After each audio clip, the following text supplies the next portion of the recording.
चलो बेटा, कल लास्ट में हम लोगों ने वीबीटी के बारे में डिस्कशन कर लिया था, है ना।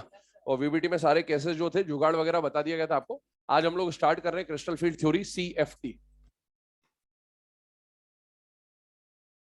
हेडिंग डाल लीजिएगा, क्रिस्टल फील्ड थ्योरी, शॉर्ट में बोला जाएगा सीएफटी। कल भी आपको बोला था कि हमें, है ना, बेसिकली जो क्वेश्चन हम लोग वीबीटी में सॉल्व कर रहे थे, लगभग वही क्वेश्चन हम लोग किसमें सॉल्व करेंगे, सीएफटी। तो आज हम वही डिस्कशन करेंगे जो कल हमने वीबीटी से सॉल्व किए थे, उसको सीएफटी से कैसे सॉल्व करना है। और फिर आगे सीएफटी में और भी कुछ एडिशनल चीजें हमें पढ़नी होती है, वो भी डिस्कस करेंगे। पर पहले कल वाला जो पार्ट था, उसको कैसे सीएफटी से अप्रोच करना होता है वो देखेंगे। सीएफटी में बेसिकली ये भी एक थ्योरी है। और कल मैंने आपको बताया था कि सीएफटी जो थ्योरी है, इसने एक्चुअल में, कल हमने वीबीटी में यूज किया था लिगेंड्स को। और मैंने बोला था लिगेंड दो तरह के होते हैं, एसएफएल और डब्ल्यूएफएल। एसएफएल लिगेंड्स क्यों पेयरिंग कराते हैं, डब्ल्यूएफएल क्यों पेयरिंग नहीं कराते, इस तरह की बात आई थी। उसका रीजन आपको कहां मिलेगा बेटा, सीएफटी में मिलेगा। दूसरी बात, कल मैंने बोला था कि वीबीटी ने इस लिगेंड की स्ट्रेंथ के बारे में कुछ भी नहीं बताया था एक्चुअल में।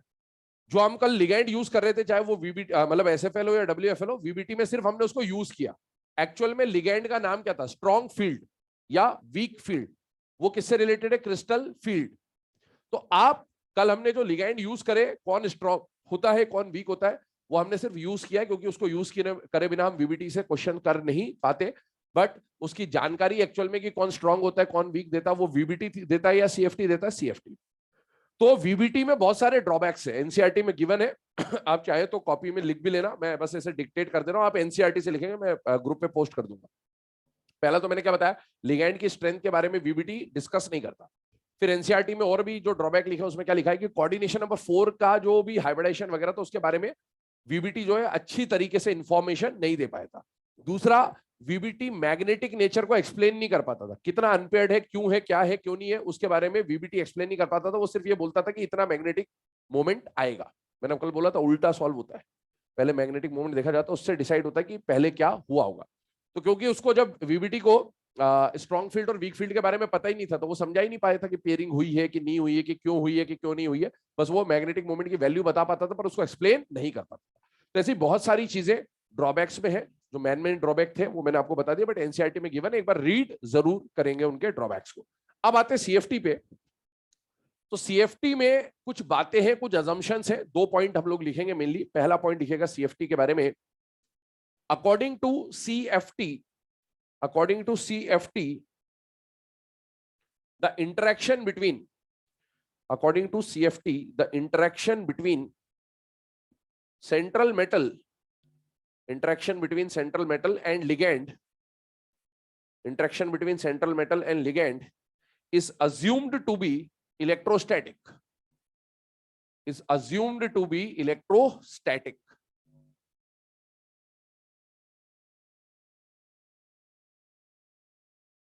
is assumed to be electrostatic. इसका कहने का मतलब क्या हो गया, इलेक्ट्रोस्टैटिक कहने का मतलब क्या बेटा, चार्ज के बीच में, है ना, चार्ज के बीच में कुछ इंटरेक्शन हो रहा होगा।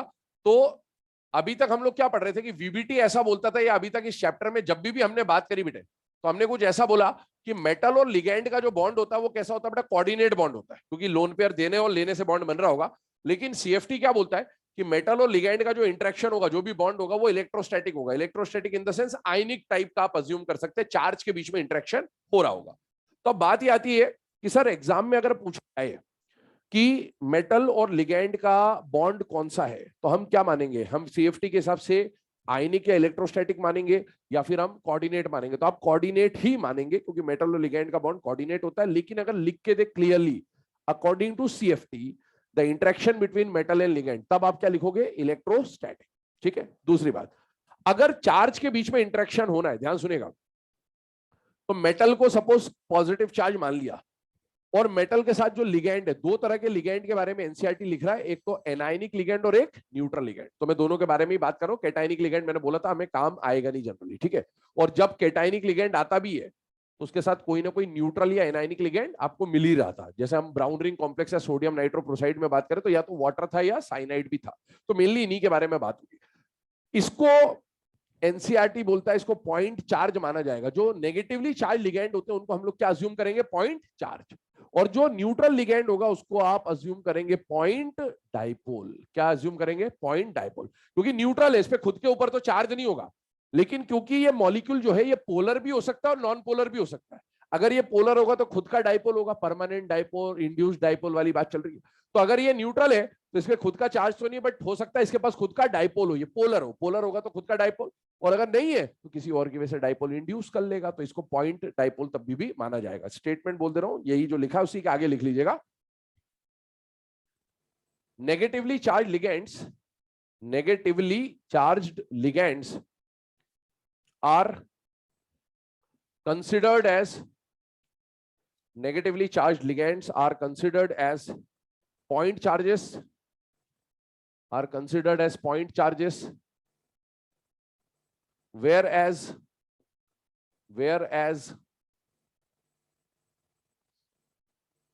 neutral ligands, neutral ligands are considered as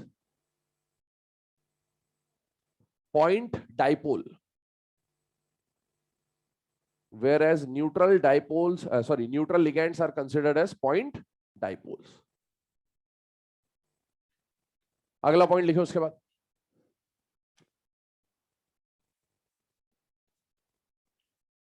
in presence of ligand,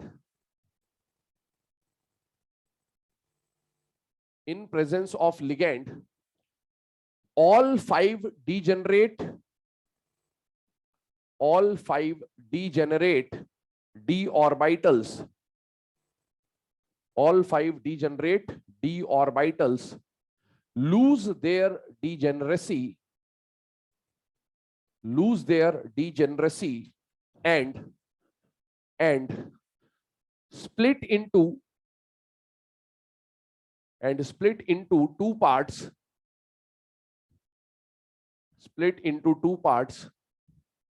that is T2G set and EG set. Split into two parts, that is T2G set and EG set. Split into two parts, T2G set and EG set. ठीक है, तो T2G लिखने का तरीका क्या रहेगा, ये T2G, और EG लिखने का तरीका क्या रहेगा, ये है ना, T2G set and EG set. अब ये जो स्टेटमेंट अभी हम लोगों ने लिखा है इसका मतलब क्या है वो समझिएगा ध्यान से ना। अब ये पूरी जो थ्योरी है ना, जनरली मैं देखता हूँ कि कोऑर्डिनेशन में बच्चों को जो सबसे ज्यादा दिक्कत आती है CFT थ्योरी समझने में आती है। बहुत सिंपल सी थ्योरी है, बहुत आसानी से इत्मीनान से समझ में आने वाली थ्योरी है, समझते जाएगा ध्यान से।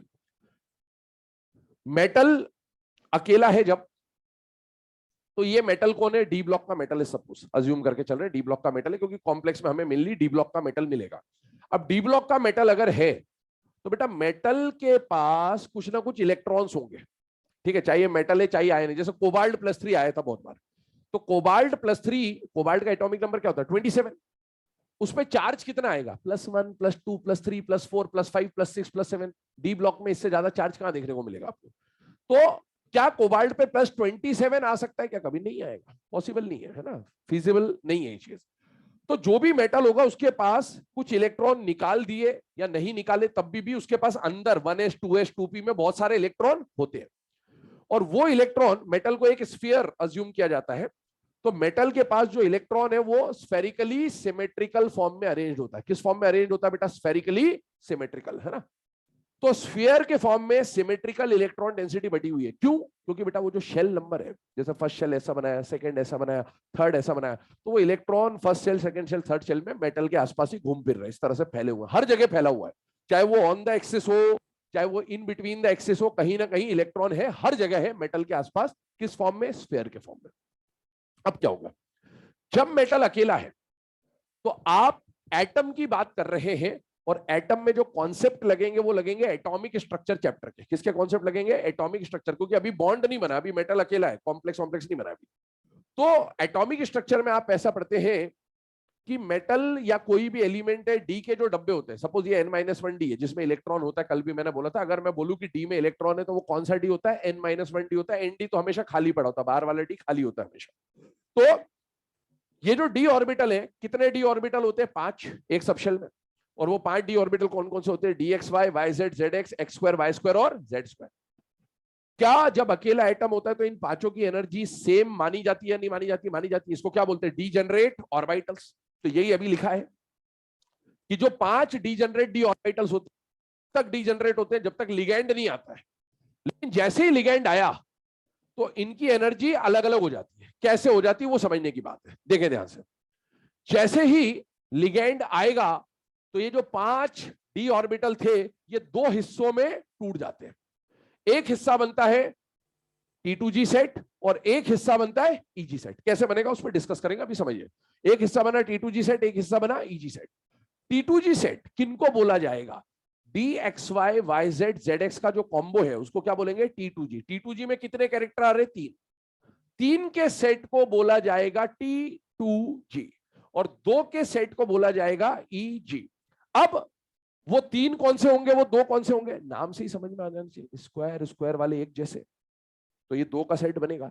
बिना स्क्वायर वाले एक जैसे 3 का सेट बनेगा। 3 के सेट को क्या बोलेंगे? T2G। 2 के सेट को क्या बोलेंगे? EG। वैसे इसका लॉजिक तो डायग्राम में छुपा हुआ है। आप जब एटॉमिक स्ट्रक्चर पढ़ते हैं तो वहां पर आपको बताया जाता है कि डी का शेप कैसा होता है? Double dumbbell. और डबल डंबल 2 तरह से बनता है, एक तो इन बिटवीन द एक्सेस वाले और एक ऑन द एक्सेस वाले। अगर जो डबल डंबल बन रहा है वो इन बिटवीन द एक्सेस बनता है तो DXY YZ ZX का जो डायग्राम होता है वो ऐसा दिखता है। XY के बीच में बना है तो क्या बोलते हैं बेटा? DXY। YZ के बीच में बना है तो क्या बोलते हैं बेटा? YZ DYZ। और Z और X के बीच में बना है तो क्या बोलते हैं बेटा? DXZ। तो जब डंबल आपके डबल डंबल यहां पर इन बिटवीन द एक्सेस बन रहे हैं तो इसको क्या बोला जाता है बेटा? T2G set. लेकिन अगर जो डंबल या डबल डंबल बन रहा है वो एक्सिस पर बन रहा है, एक्सिस पर बन रहा है, तो उसे क्या बोला जाता है? On the axis. और ऑन द एक्सिस वाले 2 सेट को हम लोग क्या बोलेंगे? EG। और 3 इन बिटवीन द एक्सिस वाले सेट को हम लोग क्या बोलेंगे? T2G। अब आगे सुनिए, क्यों ये 2 पार्ट अलग किए गए वो समझे। मैंने बोला मेटल जब अकेला था तो उसके आसपास स्फेरिकली सिमेट्रिकल इलेक्ट्रॉन क्लाउड था, लेकिन अब कॉम्प्लेक्स बनाने चले तो कॉम्प्लेक्स बनाने के लिए मेटल के पास किसको आना पड़ेगा? लिगैंड को। अब लिगैंड जब मेटल की तरफ आएगा तो लिगैंड मेटल की तरफ 2 तरीकों से आ सकता है। वो 2 तरीके क्या क्या होते हैं? केस 1, मेटल जब लिगैंड की तरफ आएगा तो मेटल ऑन द एक्सिस किसकी तरफ आ सकता है बेटा? ऑन द एक्सिस वाले डी ऑर्बिटल्स की तरफ। हम डी को ध्यान में रखते हुए चल रहे हैं। तो लिगैंड मेटल की तरफ आ रहा है, लेकिन उसका जो डायरेक्शन ऑफ अप्रोच है वो उन डी ऑर्बिटल्स की तरफ है जो कहां पर आ रहे हैं बेटा? On the axis. या फिर एक केस ऐसा बन सकता है कि लिगैंड जब मेटल की तरफ आ रहा है तो लिगैंड कैसा आ सकता है बेटा? In between the axis. तो सर हमें कैसे पता चलेगा कि कब ऑन द एक्सिस अप्रोच करना है और कब in between the axis approach करना है? तो बिल्कुल पता चलेगा, हमें ज्योमेट्री से पता चलेगा।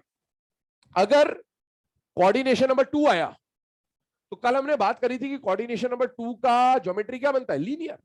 तो हमें पता रहेगा कि एक लिगेंड इधर आएगा, एक लिगेंड इधर आएगा, एक दूसरे से कितने एंगल पे आएगा? 180 पे आएगा। अगर कोऑर्डिनेशन नंबर 4 आया और इसमें sp3 हाइब्रिडाइजेशन हुआ तो हमें पता होना चाहिए कि लिगेंड जो आएंगे वो कितने एंगल पे आएंगे? 109.5 के एंगल पे आएंगे। हमें यहां से पता चलेगा कि लिगेंड कहां आएगा? एक्सिस पे आएगा या बीच में आएगा।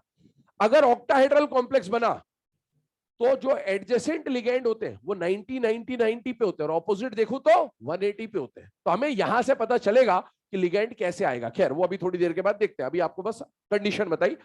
2 केस है, लिगेंड जब आएगा मेटल की तरफ तो लिगेंड डी ऑर्बिटल के रिस्पेक्ट में या तो इनकी तरफ आएगा, ऑन द एक्सिस अप्रोच होगा, या फिर in between the axis approach होगा। ये 2 तरह के अप्रोच होते हैं। कब किस में क्या होगा वो देखते हैं। अब क्या हुआ सुने, मेटल जब अकेला था तो इन 5 डब्बों की एनर्जी बराबर थी, डीजनरेट थी। लेकिन जैसे ही लिगेंड मेटल की तरफ आना शुरू हुआ, सिर्फ आना शुरू हुआ, बॉन्ड नहीं बनाया, अभी आना शुरू हुआ, तो क्या होगा? मेटल के इलेक्ट्रॉन और लिगेंड के इलेक्ट्रॉन जब पास आ रहे तो रिपल्शन होगा या अट्रैक्शन होगा? रिपल्शन। अब एक बात समझिएगा, दिमाग में फिट करिएगा, जब जब रिपल्शन होगा एनर्जी बढ़ेगी। क्या बोला मैंने? जब जब रिपल्शन होगा एनर्जी बढ़ेगी। इसका उल्टा पीरियोडिक टेबल से बोलते आ रहा हूं। जब जब अट्रैक्शन होगा एनर्जी रिलीज होगी, तो जब जब रिपल्शन होगा एनर्जी एब्सॉर्ब होगी, ऐसा मान के चले, क्योंकि रिपल्शन की वजह से स्टेबल होगा या अनस्टेबल होगा? अनस्टेबल। और अनस्टेबल चीज तब होती है जब उसकी एनर्जी ज्यादा होती है। तो यहां पर एक चीज दिमाग में रखें, अगर मैं बोलूंगा कि इसमें रिपल्शन हो रहा है तो जिसमें रिपल्शन होगा उसकी एनर्जी क्या हो जाएगी? बढ़ जाएगी। सुनेगा आप ध्यान से, लिगेंड मेटल की तरफ आना शुरू कर रहा है तो क्या लिगेंड और मेटल के इलेक्ट्रॉनों में अट्रैक्शन होगा या रिपल्शन होगा? रिपल्शन। मेटल पहले इस लेवल पे था एनर्जी के, ऐसे जाने पर एनर्जी बढ़ रही है बाई चांस, तो क्या मेटल की एनर्जी अब पहले से बढ़ गई होगी या कम हो गई होगी? बढ़ गई होगी, क्योंकि रिपल्शन लग रहा है लिगैंड का इसके ऊपर। अब आगे क्या होगा देखें, ये एक पॉइंट समझ लिया आपने। अब लिगैंड बाई चांस ऐसा आ रहा है ऑन द एक्सिस, तो ऑन द एक्सिस जब लिगैंड आएगा तो लिगैंड किन की तरफ आएगा? एक्सिस वालों की तरफ आएगा या इन बिटवीन द एक्सिस वालों की तरफ आएगा? एक्सिस वालों की तरफ। तो जब लिगैंड ऑन द एक्सिस आएगा तो लिगैंड इनकी तरफ आएगा, और इनकी तरफ आएगा तो इसके इलेक्ट्रॉन, ये ऑर्बिटल ही तो डब्बे ही तो है, इनमें इलेक्ट्रॉन बैठे हुए हैं, तो जब लिगैंड इनकी तरफ आएगा तो इसके इलेक्ट्रॉन और लिगैंड के इलेक्ट्रॉन में क्या लगेगा? डायरेक्ट रिपल्शन लगेगा। और जब डायरेक्ट रिपल्शन लगेगा तो इसका जो एनर्जी का लेवल है वो बढ़ जाएगा, जबकि इस पे रिपल्शन नहीं लग रहा, डायरेक्ट रिपल्शन नहीं लग रहा, तो इसकी एनर्जी क्या रहेगी? कम।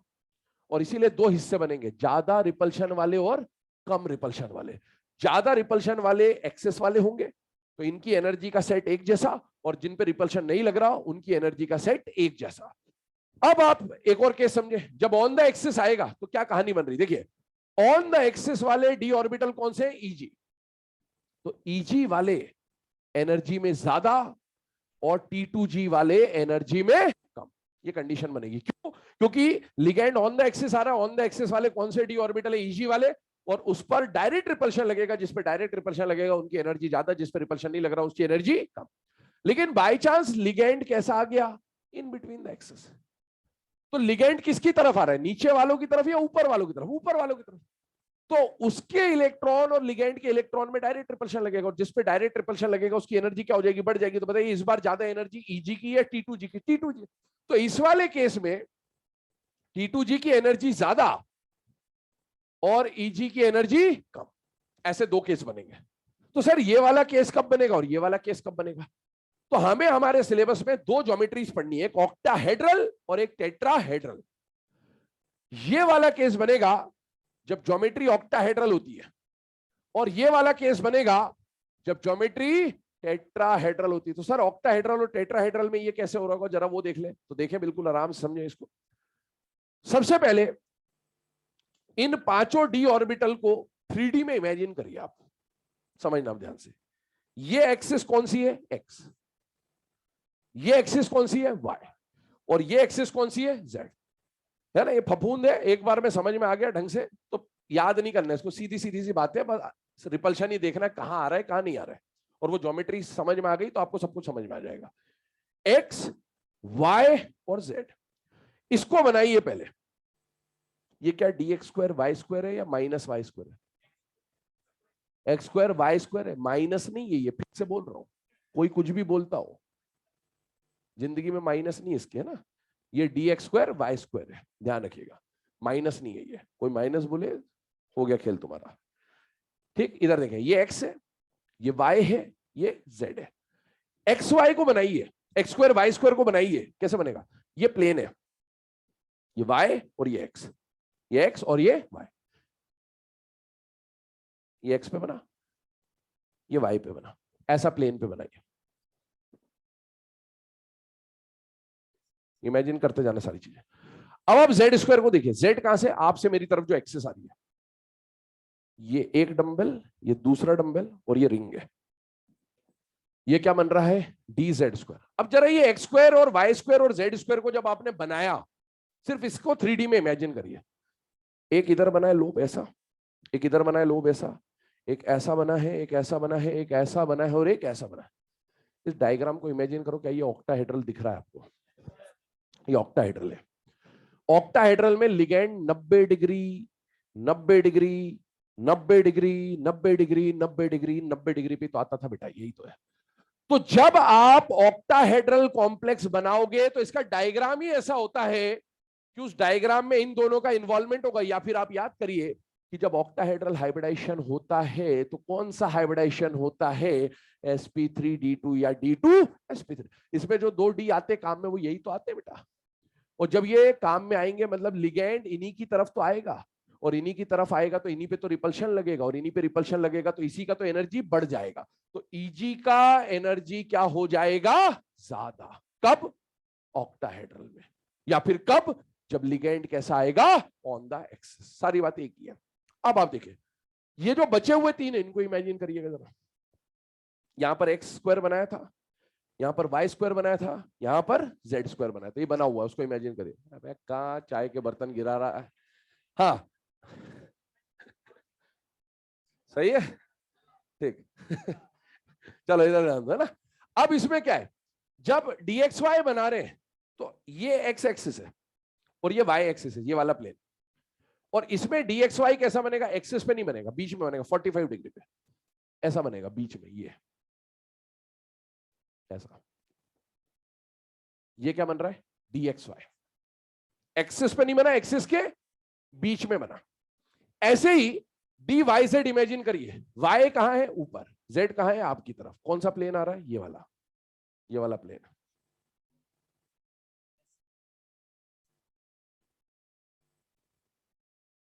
ये बनेगा डायग्राम। और डी जेड एक्स को इमेजिन करिए, तो जेड एक्स कैसा बना है, ये जेड है, ये एक्स है, ये वाला प्लेन। और इस पे एक्सिस पे नहीं बनाना, बीच में बनाना है, ये इस तरह का डायग्राम बनेगा। ये जो पूरा अभी हमने बनाया शुरू से आखिरी तक, ये डी सबशेल के 5 ऑर्बिटल का डायग्राम है केवल। ऐसे एस भी होता है, पी भी होता है, सब कुछ होता है। अब आप इमेजिन करिए, मैंने आपको बताया जब इन दोनों को हमने मिलाया था तो क्या ऑक्टाहेड्रल ज्योमेट्री बन रही थी या नहीं बन रही थी, बन रही थी। तो लिगेंड कैसे आया, ऐसे आया, ऐसे आया, ऐसे आया, ऐसे आया, ऐसे आया और ऐसे आया। तो लिगेंड किसकी तरफ आ रहा था, इनकी तरफ ही तो आ रहा था, क्योंकि ये कहां है, ये तो बीच में बना हुआ है, ऐसे ऐसे, तो इनकी तरफ नहीं आया। और इसीलिए इन पे डायरेक्ट रिपल्शन लगा। रिपल्शन थोड़ा बहुत इन पे भी लगेगा क्योंकि इलेक्ट्रॉन तो इसके पास भी है, लेकिन ज्यादा नहीं लगेगा, ज्यादा इन पे लगेगा। और जिसपे ज्यादा रिपल्शन लगेगा उसकी एनर्जी ज्यादा, जिसपे कम रिपल्शन लगेगा उसकी एनर्जी कम। पर जब आप टेट्राहेड्रल बनाओगे, इमेजिन करिए डायग्राम टेट्राहेड्रल को, एक, दो, 109.5, तीन ऐसा, और चार ऐसा। लिगैंड किधर किधर आएगा, ऐसे आएगा, ऐसे नहीं आएगा, 90 पे नहीं आएगा, कितने पे आएगा, 109.5, 109.5, 109.5, 109.5। क्या लिगैंड वहां पर ऑन द एक्सिस आ रहा है या इन बिटवीन द एक्सिस आ रहा है, इन बिटवीन द एक्सिस। और जब ligand in between the axis आएगा तो ज्यादा रिपल्शन किस पे लगेगा, इन बिटवीन द एक्सिस वालों पे। और जब इस पे रिपल्शन ज्यादा लगेगा तो इसी की तो एनर्जी बढ़ जाएगी, तो T2G वाले ऊपर एनर्जी पे और EG वाले नीचे एनर्जी पे। क्या ये बात समझ में आ रही है आपको। तो अभी आज हम जो पढ़ने वाले हैं, हम ऑक्टाहेड्रल पढ़ने वाले, कल हम लोग टेट्राहेड्रल देखेंगे, उसमें कुछ ज्यादा है नहीं, अपने को ऑक्टाहेड्रल ही समझना है मेन।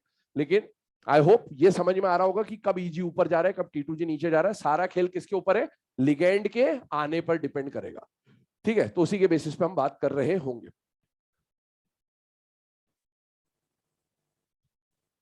चलिए अब आइए यहां पर, अभी हम लोगों ने पॉइंट्स जो लिखे हैं, ठीक है, ये वाले डायग्राम आप बना ले पहले तो सबसे, है ना। जो T2G और EG वाला सेट लिखा है उसमें ये फटाफट बना लो, तूफानी रफ्तार से काम चलने देना,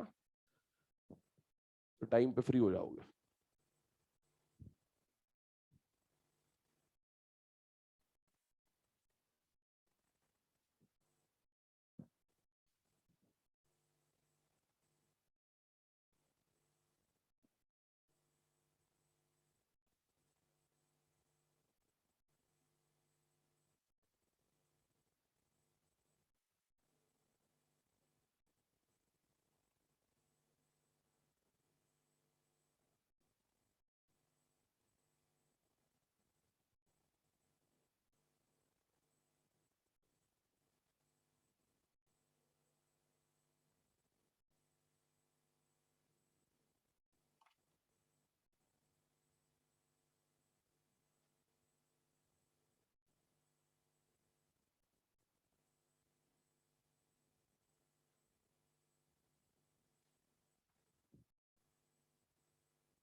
चलो बेटा ना, अब ये डायग्राम्स के बाद अगर हम लोग बात करें तो नेक्स्ट हेडिंग डालिएगा crystal field splitting in octahedral complex. दो चीजें समझनी है, टेट्राहेड्रल और ऑक्टाहेड्रल। पहले हम लोग किसके बारे में बात करने वाले बेटा, ऑक्टाहेड्रल कॉम्प्लेक्सेस के बारे में। कहानी आपको पहले ही समझा दी गई है, लेकिन स्टेटमेंट लिखवा दे रहे हैं उसके बारे में। डायग्राम ये बनाना है, स्टेटमेंट भी इसके बारे में कुछ है, स्टेटमेंट लिख लीजिएगा। डायग्राम बना लिया तो भी कोई दिक्कत नहीं, आगे पीछे कहीं भी लिख लीजिए, स्टेटमेंट लिखिएगा। In octahedral complexes, in octahedral complexes, the direction of approach, in octahedral complexes the direction of approach of ligands, the direction of approach of ligands is towards the d orbitals, is towards the d orbitals which lie on the axis, which lie on the axis, therefore, या ऐसा लिखना, which lie on the axis bracket में, है ना। कौन से है ये, ईजी सेट, जो एक्सिस पे लाई करते हैं डी ऑर्बिटल, वो कौन सा होता है, ईजी सेट। ये भी लिख लेना ब्रैकेट में, ईजी सेट, ईजी सेट। आगे लिखें, therefore they experience, therefore they experience more repulsion, therefore they experience more repulsion, and hence their energy level, and hence their energy level increases, and hence their energy level increases.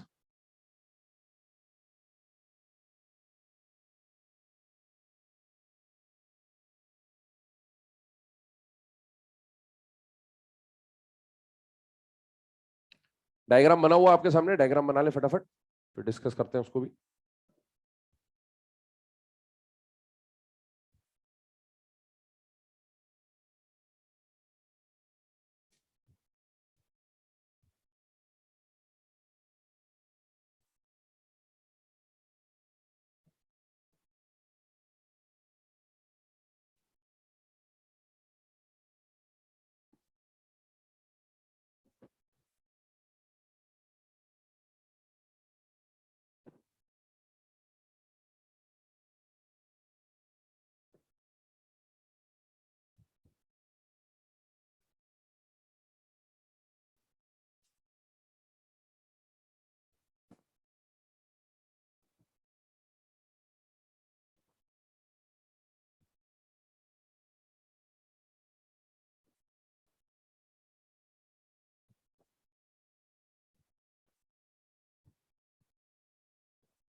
चलो बेटा ना, अभी ये diagram पे थोड़ा सा focus करेंगे। क्या अभी पॉइंट आपको लिखाया गया तो उसको देखें। सबसे पहले ये पूरा डायग्राम क्या समझा रहा है आपको, क्या स्टेट समझा रहा है उसको समझिएगा। ये तब की कहानी है जब मेटल अकेला था, कोई लिगेंड विगेंड नहीं था, और एटॉमिक स्ट्रक्चर आप लगा रहे थे कि पांचों डी ऑर्बिटल जो है dx y y z z x x square y square और जेड स्क्वायर, ये सारे आपस में क्या बेटा डीजनरेट। लेकिन मेटल अकेला है, यहां पर कंडीशन दिखेगा मेटल अकेला है। अब लिगेंड इसकी तरफ आना शुरू हुआ तो मेटल का जो स्फेरिकल डेंसिटी और लिगेंड का जो डेंसिटी है उसमें क्या हुआ बेटा, रिपल्शन। अभी अटैक नहीं हुआ, सिर्फ आ रहा है, रिपल्शन हुआ। जब जब रिपल्शन होगा एनर्जी बढ़ जाएगी। तो मेटल का जो स्टेट था वो हायर एनर्जी पे चला गया। कब चला गया, इन प्रेजेंस ऑफ लिगेंड। लेकिन जब लिगेंड अटैक करेगा तो अभी एक बात समझिए, ये जो पांचों जो ऑर्बिटल्स थे, इन पांचों का अगर आप एवरेज एनर्जी, मीन एनर्जी निकालें तो वो मीन एनर्जी को एक लेवल यहां पर दिखाया गया और उस लेवल को हम लोग क्या बोल रहे हैं बेटा, बैरीसेंटर। ये पांचों का मीन एनर्जी लेवल है। और एनर्जी ध्यान रखना है, ऐसे बढ़ रही ऊपर जाने पर, इसकी एनर्जी कम, इससे ज्यादा एनर्जी इसकी। ये वाला जो बना है, गलत बटन मत दबा देना, अगर गलत दब गया है तो फिर गड़बड़ हो चुकी है, ध्यान रखिएगा, ठीक है। हाँ, अब सुने, यहां पर ये सबसे लोअर एनर्जी लेवल पे, सुनना मेरी बात, ये लोअर एनर्जी लेवल पे था और ये कहां चला गया बेटा, हायर एनर्जी लेवल पे चला गया। और सुनिएगा, पांचों का जो मीन एनर्जी लेवल है उसको हम लोग क्या बोल रहे हैं बेटा, बैरी सेंटर। लेकिन लिगेंड ने जब अटैक किया तो लिगेंड के अटैक करने से दो तरह से एनर्जी डिवाइड होगी, क्योंकि लिगेंड या तो ऑन द एक्सिस अप्रोच करेगा या in between the axis. Octahedral complexes में हमने अभी बात करी थी कि लिगेंड का जो डायरेक्शन ऑफ अप्रोच होगा वो किसकी तरफ होगा बेटा, डीएक्स स्क्वायर वाई स्क्वायर और जेड स्क्वायर की तरफ, क्योंकि यही हाइब्रिडाइजेशन में इन्वॉल्व होने वाले और लिगेंड इन्हीं की तरफ आएगा। और जब लिगेंड इनकी तरफ आएगा तो इन पे डायरेक्ट रिपल्शन लगेगा, और जिसके ऊपर रिपल्शन लगेगा उसकी, ये पांच जो थे वो दो हिस्सों में टूट गए। तो दो की एनर्जी ज्यादा और बाकी तीन की एनर्जी कम। जितनी ये एनर्जी एब्सॉर्ब करके ऊपर जाएंगे उतनी एनर्जी रिलीज करके ये नीचे भी आएंगे, ताकि इन पांचों की एनर्जी मीन एनर्जी के बराबर ही होनी चाहिए। अब इस वाले सेट को हमने क्या बोला बेटा, T2G। इस वाले सेट को क्या बोला, EG। T2G में कौन कौन आते हैं, EG में कौन कौन आते हैं, ये आप जान चुके पहले से। अब आगे सुने, क्या ये दोनों जो सेट है इनका एनर्जी बराबर है या एनर्जी में गैप दिख रहा है बेटा, गैप। ये जो एनर्जी का गैप है इसको रिप्रेजेंट किया गया है डेल्टा से। डेल्टा मतलब डिफरेंस, एनर्जी का डिफरेंस। और ये क्या लिखा है, ओ है ना, जीरो नहीं है ये डेल्टा ओ है। डेल्टा ओ का मतलब क्या बताता है, crystal field splitting energy in octahedral complex. Delta क्या बता रहा है बेटा, सीएफएससी। सीएफएससी मतलब क्रिस्टल फील्ड थ्योरी में जो स्प्लिटिंग होने के बाद एनर्जी का डिफरेंस है उसको बोलते हैं क्रिस्टल फील्ड स्प्लिटिंग एनर्जी। और कौन से कॉम्प्लेक्स की बात कर रहे हैं, ऑक्टाहेड्रल, तो डेल्टा ओ आया। अगर डेल्टा टी लिख दे तो टेट्राहेड्रल की बात हो रही होगी, ठीक है। आगे सुनेगा, इस डेल्टा ओ का यहां पर कुछ वैल्यूज आपको दिख रहे हैं, उस वैल्यूज को समझिएगा। एक फॉर्मूला बनेगा उसका जिसके ऊपर क्वेश्चन बनते हैं, वो देखेंगे बाद में, पहले इसको देखेंगे। इस डेल्टा ओ का कुछ हिस्सा इनके पास है और इसी डेल्टा ओ का कुछ हिस्सा इनके पास है, दोनों में डिवाइड हो रहा है। अब आप देखो, ये जो मीन लेवल से ऊपर वाले डब्बे उनके लिए हमने क्या यूज करा बेटा, प्लस। और जो मीन लेवल से नीचे उसके लिए हमने क्या यूज किया है, माइनस। अब एक बात समझिएगा, डेल्टा ओ टोटल डब्बे कितने, 5। इस डब्बों का कोई एग्जिस्टेंस नहीं, क्योंकि ये तो लिगेंड आने पे टूट चुके हैं, स्प्लिट हो गए, ये है ही नहीं, बस ये है आपके सामने, बट इसको दिखाने के लिए ऐसा दिखाया जाता है। डेल्टा ओ के टोटल कितने डब्बों में डिवीजन करना है, 5 डब्बों में डिवीजन करना है इस एनर्जी को। तो टोटल डब्बे हैं 5, टोटल डब्बे हैं 5 अपॉन में 5, 5 दोनों जगह आएगा। लेकिन ऊपर कितने डब्बे हैं 5 में से 2, और नीचे कितने डब्बे हैं 3, उल्टा करना है। नीचे 3 डब्बे हैं तो आप 2/5 लिखोगे, उल्टा लिखोगे, मतलब ऊपर के हिसाब से लिखोगे 2/5। और ऊपर 2 डब्बे हैं तो आप उल्टा लिखोगे, नीचे के हिसाब से लिखोगे 3/5। तो ऐसा क्यों किया गया, ऐसा इसीलिए किया गया ताकि एनर्जी कंपनसेट हो सके। देखिएगा ध्यान से, अगर आपने ऊपर 3/5 लिखा है तो क्या इसको प्लस 3/5 को प्लस 0.6 डेल्टा ओ भी लिखा जा सकता है बेटा, यस। और नीचे आपने उल्टा लिखा 2/5 माइनस में, तो इसको माइनस 0.4 डेल्टा ओ लिखा जा सकता है। एक डब्बे की एनर्जी अगर 0.6 है तो 2 डब्बों की एनर्जी प्लस 1.2। एक डब्बे की एनर्जी माइनस 0.4 है तो 3 डब्बों की एनर्जी माइनस 1.2। ऊपर प्लस 1.2 नीचे माइनस 1.2 कैंसल होकर मीन लेवल पे आ जाएगा, और इसीलिए उल्टा लिखा जाता है हमेशा, ठीक है। अब आगे बढ़ जाए, ये डायग्राम को थोड़ा और आगे बढ़ाते हैं। मैंने आपको बोला कि कल हम लोग क्या कर रहे थे, कल हम वीबीटी से सॉल्व कर रहे थे। वीबीटी में हम लोग क्या करते थे कि मेटल का कॉन्फ़िगरेशन अगर D5 आया तो हम ऐसा कर देते थे 1 2 3 4 5। फिर SFL आया तो पेयरिंग करवाना है, WFL आया तो नहीं कराना है, CFT बोलता है ये तो एग्जिस्ट ही नहीं कर रहा है, ये तो टूट चुका है दो हिस्सों में। आप जो डीजनरेट खेल रहे थे वो तो डीजनरेट है ही नहीं।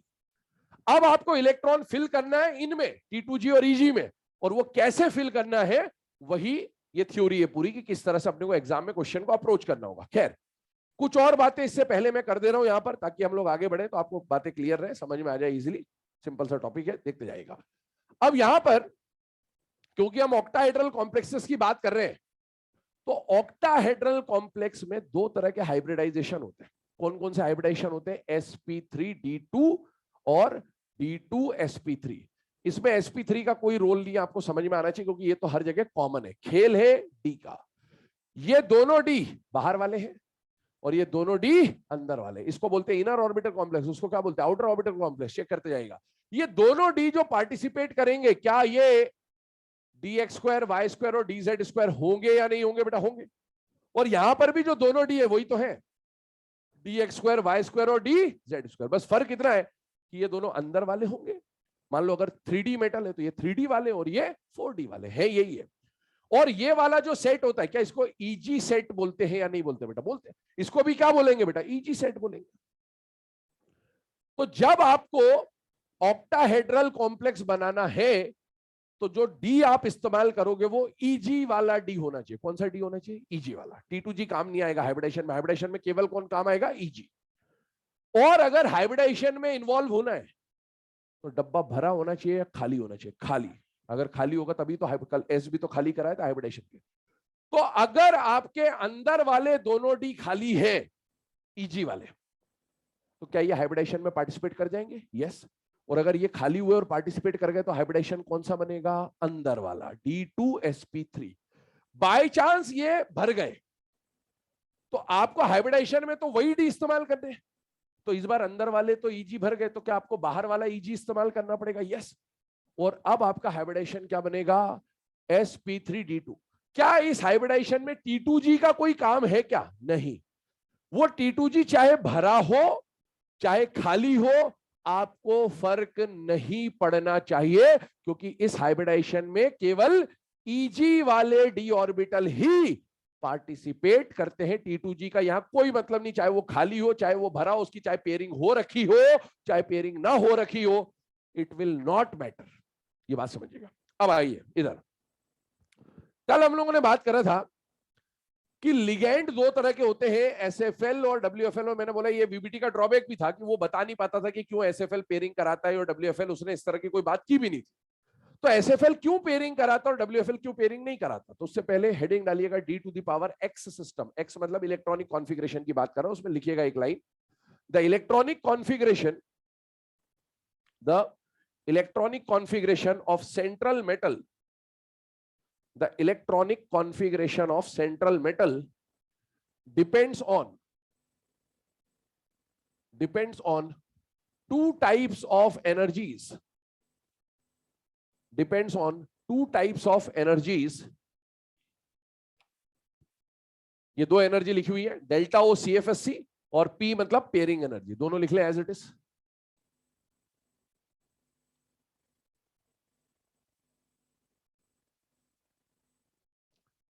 अब देखिए, ये जो डेल्टा ओ है और जो पेयरिंग एनर्जी, उसके बारे में समझे। डेल्टा ओ अभी आपको डायग्राम में बताया गया था कि डेल्टा ओ का मतलब क्या है? T2G और EG का जो गैप था, स्प्लिटिंग का जो गैप था, उसको हमने क्या बोला था? CFSC in octahedral complex. और उसी को हम लोग क्या बोलते हैं बेटा? डेल्टा ओ।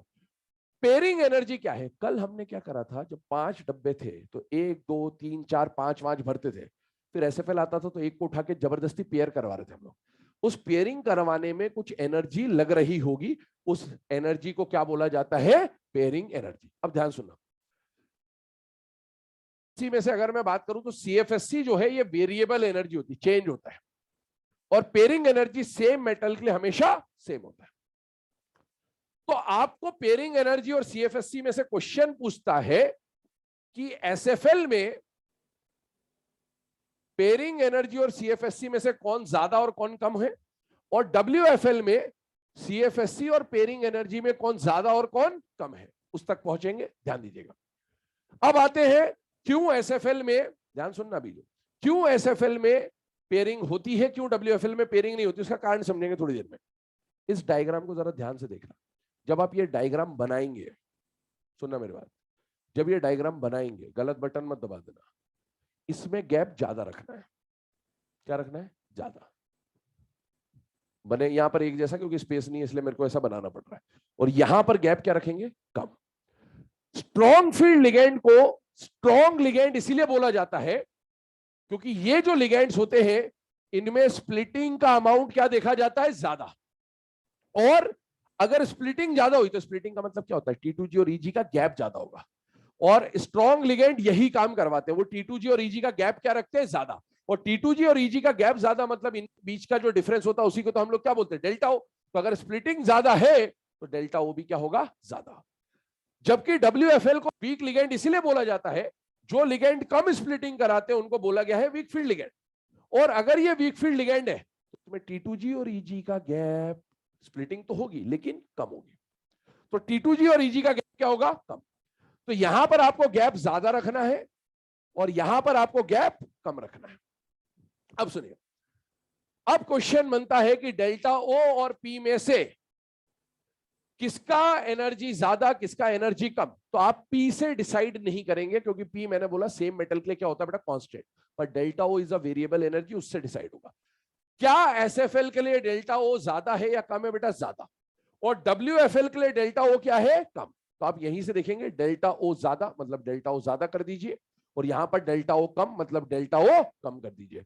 कभी ऐसा रिलेशन लिख के दे दे तो आपको खुद समझना है कि ये किसकी बात कर रहा है? एसएफएल की। और ऐसा दे दे तो समझना है किसकी बात कर रहा है? WFL की। ठीक है, ये डायग्राम बनाइए, पहले आगे बढ़ते फिर।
चले बेटा ना, अब ये दोनों डायग्राम में जो डिफरेंस आपको था वो बोल दिया कि इसमें आपको गैप ज्यादा रखना है, इसमें आपको गैप कम रखना है, इसी बेसिस पर आप डायग्राम बना रहे होंगे। ठीक है, अब सुनिएगा नेक्स्ट पॉइंट।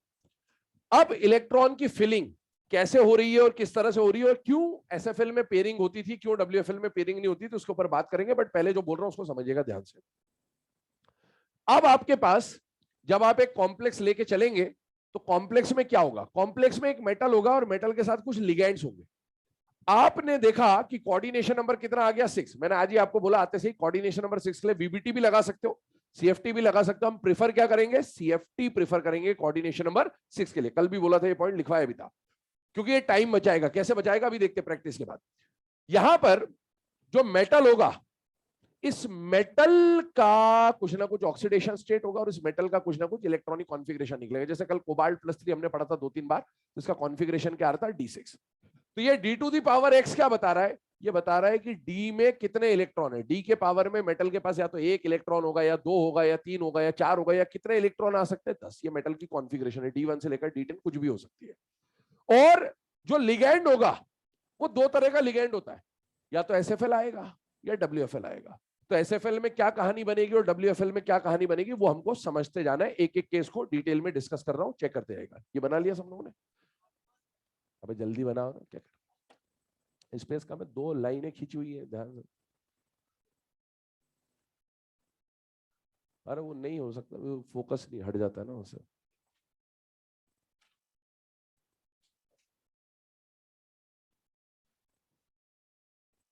चलिए इधर ध्यान दें। D⁻X सिस्टम में अब पहला केस समझिएगा। एक बात बताओ, इलेक्ट्रॉन की फिलिंग जब होगी, है ना, जब ऐसा होता, सुनना मेरी बात, जब ऐसा होता तो ऐसा होने का मतलब क्या था कि इलेक्ट्रॉन 1 2 3 4 5 6 7 8 ऐसे भर देते, लेकिन ये वीबीटी में होता था। सीएफटी बोल रहा है कि ऐसा कुछ है ही नहीं, सीएफटी में तो ये डीजनरेट नहीं है, क्या है बेटा, T2G और EG है। अब एक बात बताइएगा, इलेक्ट्रॉन जब फिल होगा तो इलेक्ट्रॉन अफबाउ रूल के हिसाब से पहले कहां फिल होता है, लोअर एनर्जी या हायर एनर्जी, लोअर। अब आप बताइए लोअर एनर्जी पे कौन बैठा है, T2G या EG, T2G। यहां पर भी लोअर में कौन बैठा है, T2G। एक मिनट के लिए, है ना, मैं इसको हटा दे रहा हूं और मैं दोनों को पैरेलली बना देता हूं तो कि समझने में थोड़ा आसान रहेगा। देखिए अब यहां पर जब हम SFL की बात कर रहे हैं तो ये 5 डब्बे मान लो ऐसा, ठीक है। इसमें क्या हो रहा था, मैंने बोला EG और T2G का गैप क्या रहेगा, ज्यादा, ये T2G है। और यहां पर अगर मैं बात करूं WFL की, तो ये 5 डब्बे हैं, ये बैरी सेंटर है, और यहां पर EG और T2G का गैप क्या रहेगा, कम। ये डिफरेंस है दोनों में। यहां पर डेल्टा O का डिफरेंस है ज्यादा और यहां पर डेल्टा O का डिफरेंस है कम। और ये जो D मैंने यहां दिखा रखा है, ये कौन सा D है बेटा, N-1D, क्योंकि इलेक्ट्रॉन अगर होते हैं तो N-1D में होते हैं, ND आपके पास हमेशा खाली पड़ा है। अभी मैंने बोला था कि जब हाइब्रिडाइजेशन होगा कोऑर्डिनेशन नंबर 6 में, 2 हाइब्रिडाइजेशन बनेंगे, sp3d2 या d2sp3। कौन से डब्बे पार्टिसिपेट करेंगे हाइब्रिडाइजेशन में, T2G वाले या EG वाले, EG वाले। ये कौन से EG, अंदर वाले हैं या बाहर वाले हैं, अंदर वाले। अगर आपके पास ये खाली है तो क्या ये लोन पेयर एक्सेप्ट करके हाइब्रिडाइजेशन में जा सकते हैं, यस। और जब तक ये अंदर वाला EG खाली है आपका हाइब्रिडाइजेशन अंदर वाला बनेगा, मतलब D2sp3 बनेगा। लेकिन बाई चांस अगर ये भर गए तो अब आपको इस्तेमाल तो EG ही करना है, अंदर वाला भर गया तो आप कौन सा इस्तेमाल करोगे, बाहर वाला, तो आपका हाइब्रिडाइजेशन क्या बन जाएगा, sp3d2। और सुनिए, क्या ऐसा हो सकता है कि एक D अंदर वाला और एक D बाहर वाला इस्तेमाल कर ले, नहीं तो हाइब्रिडाइजेशन कौन सा बन जाएगा, DsP3D। कल बताया था ये वैलिड नहीं हो, तो या तो दोनों अंदर वाले या दोनों बाहर वाले। आगे चेक करिए। सबसे पहले मान लीजिए जो मेटल आपको दिया है कॉम्प्लेक्स में, उस मेटल का कॉन्फ़िगरेशन क्या आ रहा है, D1, और लिगैंड SFL एक बार और एक बार लिगैंड कौन है बेटा, WFL। चेक करते जाएगा। एक बार बताओ, इलेक्ट्रॉन की फिलिंग मैंने आपको बोला कैसे होगी, लोअर एनर्जी से हायर एनर्जी पे। तो लोअर एनर्जी पे कौन बैठा बेटा, T2G, हायर पे कौन बैठा, EG। T2G कहां बैठा, लोअर, हायर पे कौन बैठा, EG। पहले इलेक्ट्रॉन T2G में जाएगा या EG में जाएगा, T2G। यहां पर भी कहां जाएगा, T2G। अब एक बात बताना, T2G में एक इलेक्ट्रॉन आया, कहां भर दिया बेटा, T2G में एक इलेक्ट्रॉन भर दिया। यहां पर भी T2G में कितना इलेक्ट्रॉन भर दिया, एक। कॉन्फ़िगरेशन चेक करिए, क्या D1 में T2G1 और EG, ऊपर वाला EG देखो पूरा खाली पड़ा है, EG 0। यहां पर भी T2G1 EG खाली। ये जो EG खाली है, क्या ये वो दोनों D के डब्बे हैं अंदर वाले जो हाइब्रिडाइजेशन में पार्टिसिपेट करने वाले, यस। और जब तक ये खाली है, EG जब तक खाली है अंदर वाला, तब तक हाइब्रिडाइजेशन कौन सा मिलेगा, D2sp3। यहां पर कौन सा मिलेगा, D2sp3। अब एक सवाल और आएगा, सर ये 2D के अलावा ये 2D भी तो खाली है, क्या ये हाइब्रिडाइजेशन में पार्टिसिपेट करते हैं, क्या नहीं। ये खाली हो, ये भरा हो, ये पेयर्ड हो, अनपेयर्ड हो, कोई फर्क नहीं पड़ना चाहिए। ये बात ध्यान रखिए, इसी पे फोकस होना चाहिए आपका।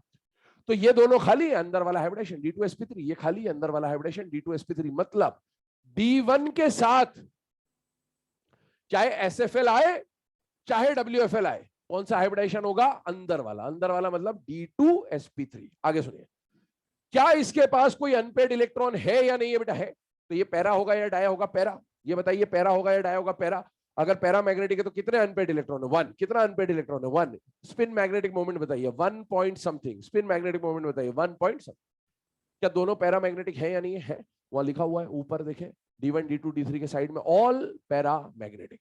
आपके पास टोटल 20 केस आएंगे, कितने केस आएंगे, 20। D1 से D10 SFL, D1 से D10 WFL, टोटल 20 केस आएंगे। 20 में से 17 केस 17 केसेस पैरा होंगे, 3 केस डाया होंगे केवल। और वो 3 केस कौन से होंगे, D10 SFL, D10 WFL। D10 आ गया मतलब भर गए ना सारे D, डाया हो जाएगा। और D6 SFL, ये 3 केवल डाया आएंगे, बाकी सब para para para para para ही आएंगे। चेक करते जाइएगा। अभी देखो, ये पहला केस समझ लिया अपन। और कल मैंने हाई स्पिन लो स्पिन बताया था आपको। मैंने बोला था हाई स्पिन लो स्पिन किसके लिए डिफाइन होता है, केवल D4 से D7। किसके लिए डिफाइन होता है, है ना।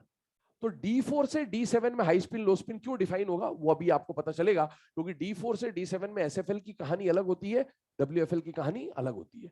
लेकिन D1 D2 D3 में आप देखोगे दोनों के आंसर सेम आएंगे, और ऐसे ही जब D8 D9 D10 आएगा तब भी दोनों के आंसर सेम आएंगे। आंसर अलग केवल कहां आता है, D4 से D7। यहां पर लिगैंड का फर्क पड़ेगा, और इसीलिए इसी केस में हाई स्पिन लो स्पिन बन सकता है, वरना इनमें कोई हाई स्पिन लो स्पिन दो केस बनेंगे नहीं, सब एक जैसा बनेगा। तो अब देखो D1 के बाद आते हैं अगले कॉन्फ़िगरेशन पे, और next configuration is D2। D2 configuration है, D2 कॉन्फ़िगरेशन। तो बताइए पहला इलेक्ट्रॉन कहां, मतलब पहला तो आ गया T2G में, दूसरा इलेक्ट्रॉन कहां आएगा, T2G में या EG में, T2G। T2G में कहां आएगा, पहला डब्बा या दूसरा डब्बा, दूसरा डब्बा, दूसरा डब्बा। ये तो SFL है। SFL में क्या होती है, ये बटन नहीं दबाना है, ये बटन नहीं दबाना है, क्योंकि ये कर दिया तो डायामैग्नेटिक हो जाएगा।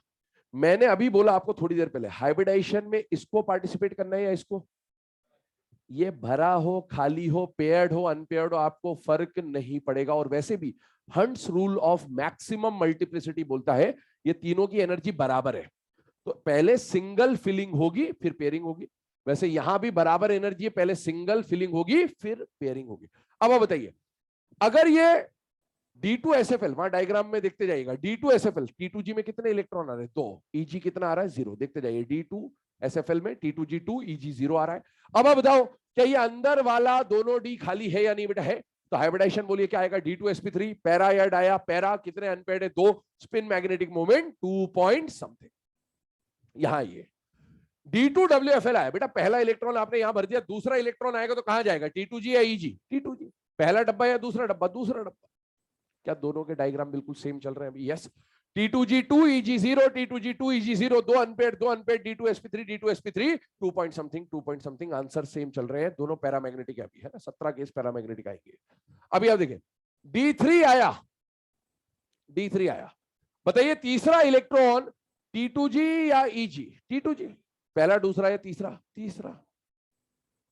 क्या अभी भी अंदर वाले दोनों डी खाली है बेटे, यस। तो हाइब्रिडेशन कौन सा बनेगा, अंदर वाला या बाहर वाला, अंदर वाला।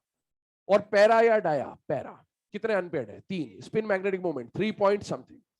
यहां पर तीसरा इलेक्ट्रॉन यहीं पे आएगा बेटा, और इसका मतलब अंदर वाले दोनों डी खाली, हाइब्रिडाइजेशन कौन सा बनेगा, अंदर वाला D2 sp3, पैरा या dia, para, 3 point something answer आ जाएगा। अभी तक तीनों के आंसर सेम आए। तो चाहे D1 आए मेटल के साथ, चाहे D2 आए, चाहे D3 आए, लिगेंड कैसा भी हो आंसर एक ही आएगा। आंसर कौन सा आएगा, D2 sp3, और सब पैरामैग्नेटिक होंगे। हाँ, कोई ज्यादा पैरामैग्नेटिक होगा, कोई कम होगा, लेकिन होंगे पैरामैग्नेटिक। ज्यादा कम पूछे तो फिर आपको निकालना पड़ेगा कि इसके पास कितने अनपेयर्ड है ना। आगे आइए, कॉन्फ़िगरेशन देखें, T2G1 EG0, T2G1 EG0, T2G2 EG0, सब कुछ सेम है। जब तक अंदर वाला EG खाली है, जब तक अंदर वाला EG खाली, हाइब्रिडाइजेशन कौन सा होगा, अंदर वाला D2 sp3। लेकिन अब देखिए D4 से D7 अब आंसर बदलेंगे, SFL में अलग आएगा, WFL में अलग आएगा, चेक करते जाएगा। अच्छा, ये वाला जो केस है, कल हमने VBT सॉल्व किया था, VBT का क्वेश्चन नंबर 4 निकालो कल का, coordination number 6, question number 4। SFL में उतनी ही पेयरिंग होगी जिससे वैलिड हाइब्रिडाइजेशन मिलेगा। क्रोमियम, क्रोमियम का कॉम्प्लेक्स देखो क्या दिया था आपको, CrNH3 6 और +3। यहां पर क्रोमियम +3 में था बेटा, +3 में उसका कॉन्फ़िगरेशन क्या बन रहा था, D3। क्या ये D3 था या नहीं था? अब D3 में दो पॉसिबिलिटी है, ये और ये। अब देखो यहां पर D3 में लिगेंड कौन था, सफल। लिगेंड विफल होता तो भी यही होता, फर्क नहीं पड़ता। D1 D2 D3 में लिगेंड कैसा भी आ जाए चेक ही नहीं करना है। D8 D9 D10 में लिगेंड कैसा भी आ जाए चेक ही नहीं करना। आप कैसे भी भर दो, ऐसे भर दो वैसे भर दो, सब कुछ सेम आएगा, कोई फर्क नहीं पड़ेगा। फर्क पड़ेगा D4 से D7 में। और इसके आंसर चेक करो आप, क्या क्या आंसर आए थे। इसका हाइब्रिडाइजेशन बना था, इधर देखो आंसर बना था D3 SFL में D2 sp3। क्या पैरामैग्नेटिक था, 3 अनपेयर्ड इलेक्ट्रॉन के साथ पैरामैग्नेटिक था, और वहां पेयरिंग नहीं करवाई थी। क्यों नहीं करवाई, ये हाइब्रिडाइजेशन में पार्टिसिपेट ही नहीं करेगा, इसकी पेयरिंग करवाने से कोई फर्क नहीं पड़े। ये खाली चाहिए थे, ये खाली थे, इसीलिए पेयरिंग नहीं हुई। एक MN वाला केस बताया था, वो D4 था, तो D4 में पेयरिंग एक ही कराई थी जितनी वैलिड हाइब्रिडाइजेशन। क्यों कराई थी? क्योंकि अगर मैं D4 अभी लिखवाया नहीं था, D4 बताया था बस, एनसीईआरटी का केस। D4 आता तो कहां भर देते? यहां भर देते तो इसको यहां ले आते, यहां ले आते तो उससे क्या हो जाता, ये खाली हो जाता, खाली हो जाता तो आपका हाइब्रिडाइजेशन अंदर वाला डी हो जाता। अब आइए D4 पे आते हैं, चेक करिएगा।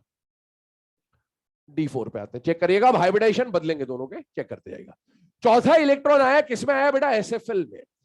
SFL में चौथा इलेक्ट्रॉन आया बेटा। इलेक्ट्रॉन पहले हमेशा सिंगल फिल होना चाहता है, क्योंकि hunts rule of maximum multiplicity यही बात बोलता है। तो इलेक्ट्रॉन चला ऊपर, क्योंकि उसको डब्बा खाली दिख रहा था, उसने बोला सिंगल फिलिंग करेंगे। इलेक्ट्रॉन निकल तो दिया, पर क्या इसके एनर्जी का गैप ज्यादा है या कम है? ज्यादा है, बहुत ज्यादा गैप होता है ना दोनों में। तो ये ऊपर गया गया गया, यहां तक पहुंचा, इलेक्ट्रॉन, इसकी एनर्जी खत्म हो गई, वापस घुमा, बैक टू पेविलियन, यहां आ गया। जाना चाहता था ऊपर, मजबूरी में आ गया नीचे। अब एक टर्म बोल रहा हूं, यहां पर टर्म है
यहां पर नेक्स्ट केस पे, ये इलेक्ट्रॉन यहां पर पेयर हो गया।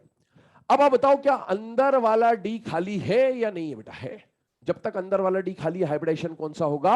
D2sp3। क्या D4 में, इधर देखो फिलिंग भी देख लेना, D4 SFL में T2G में कितने इलेक्ट्रॉन है बेटा? 4, T2G4 EG0।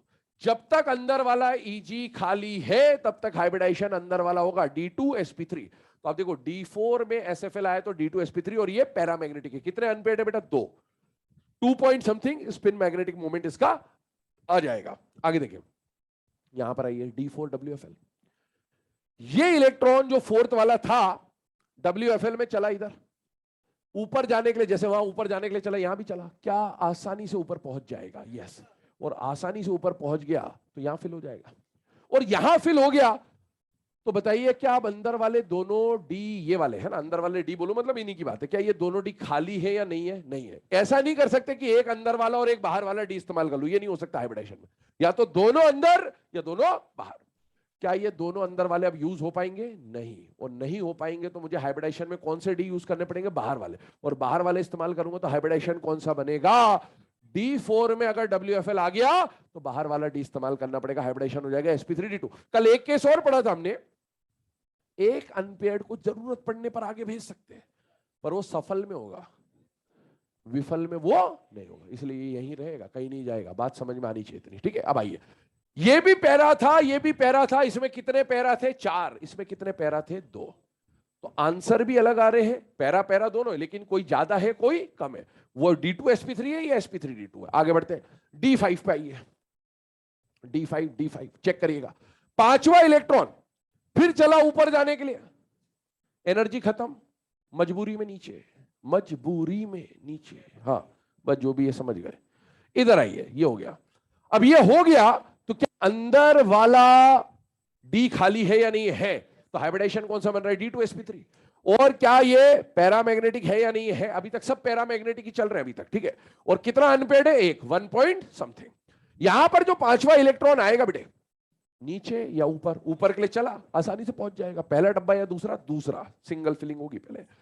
क्या ये हाइब्रिडाइजेशन D2sp3 दिखाएगा अंदर वाली या बाहर वाली? बाहर वाली। इसकी बाहर स्टार्ट हो गया, अब ये बाहर ही दिखाते रहेगा क्योंकि अब इलेक्ट्रॉन आ चुका है, ठीक है, हमेशा बाहर ही आएगा। तो आप देखो D4, D5, D6, D7 WFL, या D8, D9, D10 WFL। अब WFL जब भी आएगा बाहर वाला ही हाइब्रिडाइजेशन होने वाला है। क्यों? क्योंकि यहां पर तो EG खाली था WFL में, तो अंदर वाला था। यहां EG खाली नहीं है, EG खाली नहीं है, तो कौन सा हाइब्रिडाइजेशन होगा? बाहर वाला। और सुने अगला केस समझिएगा। अब हमने क्या लिया बेटा? D6। अब पहली बार डाया वाला केस आपको दिखेगा।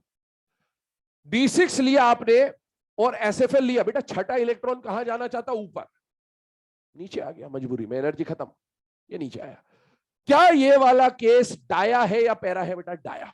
तो आप देखो SFL की साइड में लिखा है, WFL के साइड नहीं लिखा है। SFL में अगर D6 आया तो dia, rest all will be para. और हाइब्रिडाइजेशन में देखो कि अंदर वाले दोनों डी खाली है, यस, तो हाइब्रिडाइजेशन कौन सा बनेगा? D2sp3। यहां ये छठा इलेक्ट्रॉन चेक करिए, 1 2 3 4 5, छठा कहां आएगा? यहां पेयरिंग होगी। ये होनी चाहिए थी या नहीं होनी चाहिए थी? होनी चाहिए थी, ये होनी चाहिए थी। हाँ, यस आ गया। और अब इसका हाइब्रिडाइजेशन कौन सा बनेगा? sp3d2। वही चल रहा है, वही चलेगा। पैरा है या डाया है? पैरा। ये क्या है? डाया। ये क्या है? पैरा। ये कल हमने जो VBT कोऑर्डिनेशन नंबर 6 के शुरू के 2 एग्जांपल पढ़े थे, ये वो है और ये दूसरा एग्जांपल है। फर्स्ट है, ये सेकंड है। कोबाल्ट +3 कॉन्फ़िगरेशन D6 और अमोनिया था, उसका हाइब्रिडाइजेशन बना था D2sp3। Diamagnetic, spin magnetic moment 0, unpaired electron 0, inner orbital complex and low spin complex. Low spin क्यों? वही जो बताया, उस वजह से लो स्पिन। यहां वो नहीं है, इसीलिए ये हाई स्पिन। जो होना था वही हो रहा है, हाई स्पिन। ये वाले का केस हमने कल सेकंड एग्जांपल देखा था, F6-3 वाला। कोबाल्ट +3 था, D6 था और फ्लोराइड आयन था, WFL था। बेटा वहां पर हाइब्रिडाइजेशन बन रहा था sp3d2। 4 अनपेयर्ड की वजह से उसका स्पिन मैग्नेटिक मोमेंट था कल 4 पॉइंट समथिंग, ठीक है। आगे आइए, अब आते हैं D7 पे। D7 जब आया तो बेटा अब 7वां इलेक्ट्रॉन चेक करिए स्ट्रॉन्ग फील्ड लिगेंड में। 7वां इलेक्ट्रॉन कहां जाने के लिए चला? ऊपर चला, यहीं पे रुक गया वापस। भाई बाकियों के पास नहीं थी तो उसके पास भी एनर्जी नहीं है। एनर्जी कहां से आई? वही तो खेल है मेन। एनर्जी नहीं थी, नहीं है, ये आ गया यहां पर, रुक गया, वापस घूमा। जैसे ही घूमा इनको डर लग गया, बोले किसी एक की जिंदगी बर्बाद, क्योंकि दो पहले ही एक और आया तो तीसरा हो जाएगा, तो दिक्कत हो जाएगी। क्योंकि एक डब्बे में मैक्सिमम कितने आ सकते? 2। तो ये 6 इलेक्ट्रॉन मिलकर उसको रिपेल करते हैं। आप देखो पहले इलेक्ट्रॉन कम थे, फिर आने की वजह से इलेक्ट्रॉन बढ़े, तो ये सारे इलेक्ट्रॉन मिलकर उसको रिपेल करेंगे। और जब रिपल्शन होगा एनर्जी बढ़ती है बेटा। तो ये जो यहां तक पहुंच रहा था उसको इन्होंने इतना रिपेल कर दिया या इतनी एनर्जी दे दी कि वो कहां पहुंच जाएगा? ऊपर पहुंच जाएगा, जो कि पहले वाले नहीं पहुंच पा रहे थे। और जैसे ये यहां पहुंचा, आप बताइए ये पैरा हो गया या डाया हो गया? पैरा, एक अनपेयर्ड हो गया। पर अब क्या अंदर वाले दोनों डी खाली है क्या? नहीं, एक अंदर एक बाहर यूज नहीं कर सकते, या तो दोनों अंदर या दोनों बाहर, इसको इस्तेमाल कर सकते हैं।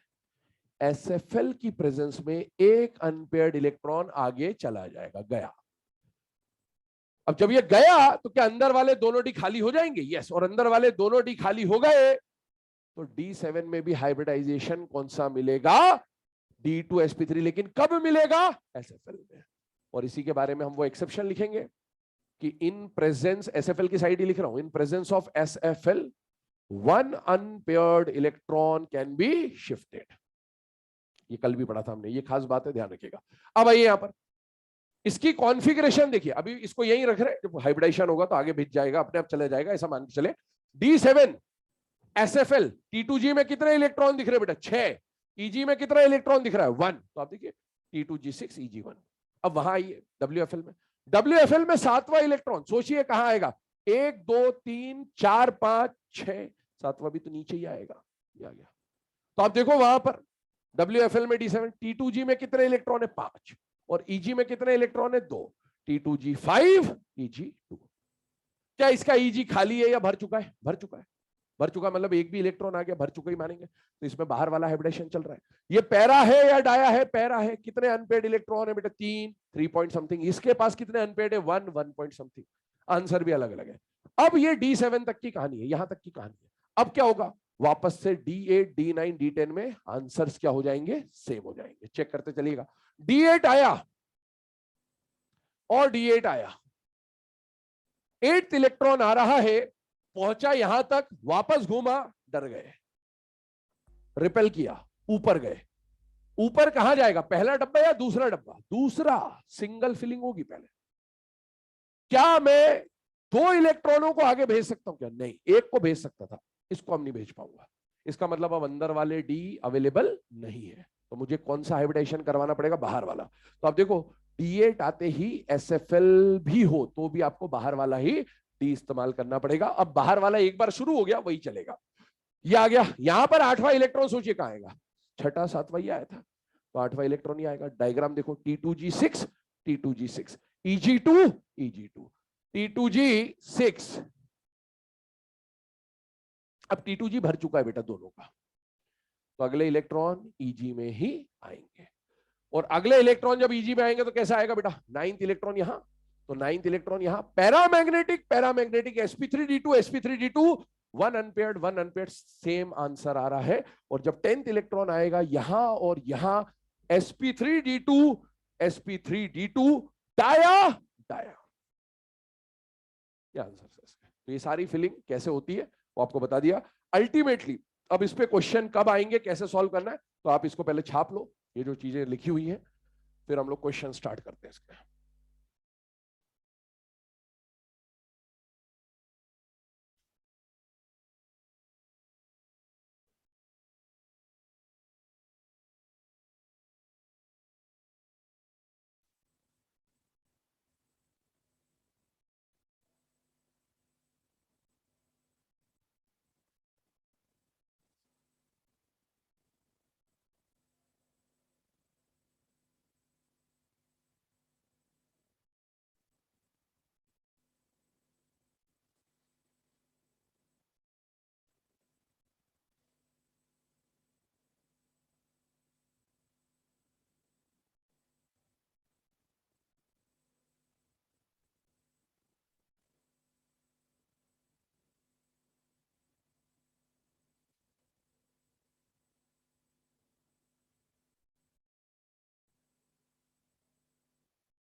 चलो बेटा ना, अब यहां पर ध्यान दीजिएगा। नेक्स्ट जो पॉइंट आ रहा है आपके सामने, नोट में कुछ पॉइंट्स लिखे हुए है ना। ये बेसिकली पॉइंट्स क्या है, ये एक्सेप्शंस है। क्या क्या एक्सेप्शंस है? सबसे पहले कोबाल्ट प्लस 3, एक बात समझना है ना, हमने जितने भी एग्जांपल्स कल पढ़े या आज भी हम लोग मैक्सिमम जो एग्जांपल्स पढ़ेंगे या सिलेबस में भी जो मैक्सिमम एग्जांपल आएंगे, उसमें आपको कॉम्प्लेक्स में जो मेटल दिखेगा वो किसका दिखेगा? 3D का। तो ये जो SFL और WFL का लफड़ा होता है, ये केवल किसके साथ होता है? 3D के साथ। 4D या 5D का अगर सेंट्रल मेटल आ गया तो 4D 5D के साथ कोई SFL या WFL का लफड़ा नहीं होता है। 4D 5D के साथ सारे लिगेंड्स, पूरी स्पेक्ट्रोकेमिकल सीरीज, चाहे कार्बन डोनर हो, चाहे नाइट्रोजन डोनर हो, चाहे ऑक्सीजन डोनर हो, चाहे कोई भी लिगेंड हो, 4D 5D के साथ सारे लिगेंड किसकी तरह काम करते हैं बेटा? SFL की तरह। पहली बात, ये चार जो एक्सेप्शन है ये बिल्कुल रटे होने चाहिए आपको। एग्जाम में जब क्वेश्चन आएगा ना, सबसे पहले यही देखना है आपको। अगर इसको नहीं देखा और कुछ और कर लिया, गलत बटन दब गया आपका, ये बात ध्यान रखिएगा।